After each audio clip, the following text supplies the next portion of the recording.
السلام عليكم ورحمة الله وبركاته. أهلا بكم حبايبي معايا في مطبخ ديدي. النهاردة إن شاء الله هنعمل مع بعض القراطيس الحلوة اللي قدامكم دي. هنعمل قراطيس القطايف وهنحشيها بحشوتين حلوين قوي أحلى من بعض، بالنوتيلا والكاسترد. قبل ما أبدأ الفيديو بتاعي بفكركم حبايبي باللايك والاشتراك في القناة وتفعيل الجرس عشان يوصلكم كل جديد. ويلا بينا نبدأ الفيديو بتاعنا.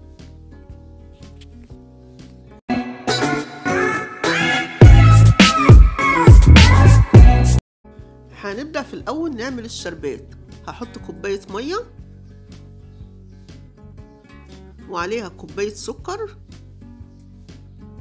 وعصرة نص ليمونة،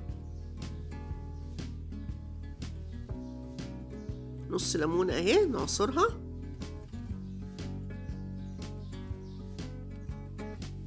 وأقلبها كده من النص تقليب خفيف، مخليش السكر يجي على الجوانب.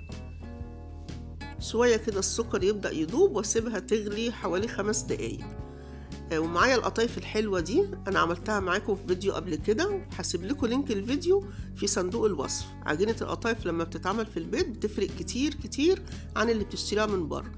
همسك القطايف أعملها قراطيس كده بالشكل ده، هقفل جزء منها واسيب جزء منها كده مفتوح.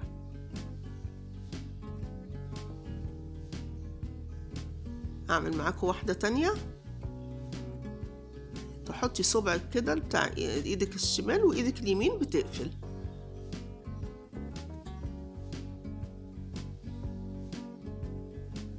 انا عملت المقدار كله اهو قراطيس. هجيب طاسة واحط فيها زيت واستنى لما الزيت يسخن وانزل فيها القطايف بتاعتي.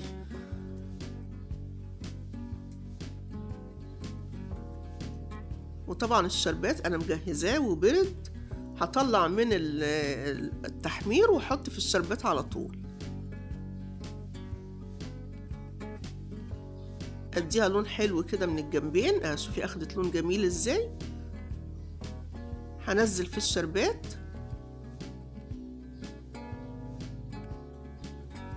واخلص المقدار كله بالشكل ده. انا خلصت قلي القطايف اهو، نزلتها في الشربات وبقت جاهزه للحشو. معايا حشوتين الاتنين احلى من بعض، النوتيلا والكاسترد. النوتيلا انا عاملاها معاكم قبل كده في فيديو سابق ونالت اعجابكم جدا جدا، وهسيب لكم برضو الفيديو بتاعها في صندوق الوصف. ومعايا الكاسترد، جايبه الكاسترد البودر اللي هو تجيبيه في علب او بواكي ويبقى مكتوب الطريقه على العلبه. هاخد من الكاسترد واحشي.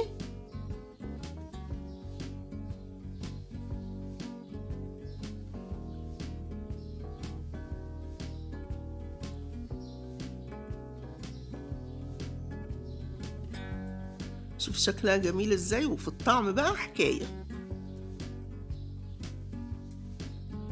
طعمها بيفرق برضه عن اللي هي بتبقى عاملينها بحشوة عادية، زبيب والسوداني والكلام ده.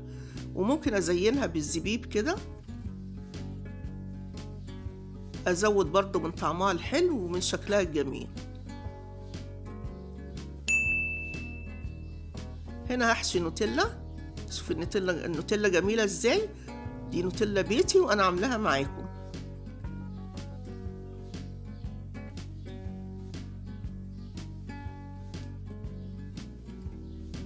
حلوة قوي قوي.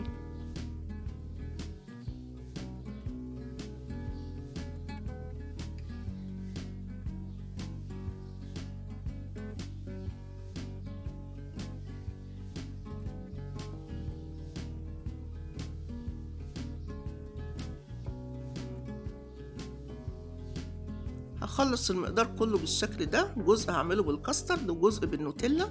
زي ما انتوا شايفين كده شكلها يفتح النفس وشكلها جميل جدا قدام ولادكم وقدام ضيوفكم. تاكلي منها ما تشبعيش، في الطعم حكاية. يلا جربي قراطيس القطايف الحلوة دي، ان شاء الله هتعجبك. لو عجبكم الفيديو بتاعي ما تنسونيش باللايك. عايزة لايك للفيديو كتير قوي عشان نوصله لأكبر عدد ممكن. لو لسه مشتركتوش في القناة وعجبكم الفيديو بتاعي انزلوا واشتركوا، فعلوا جرس الإشعارات عشان يوصلكم كل جديد، وشاركوا أصحابكم الفيديو بالهنا والشفا.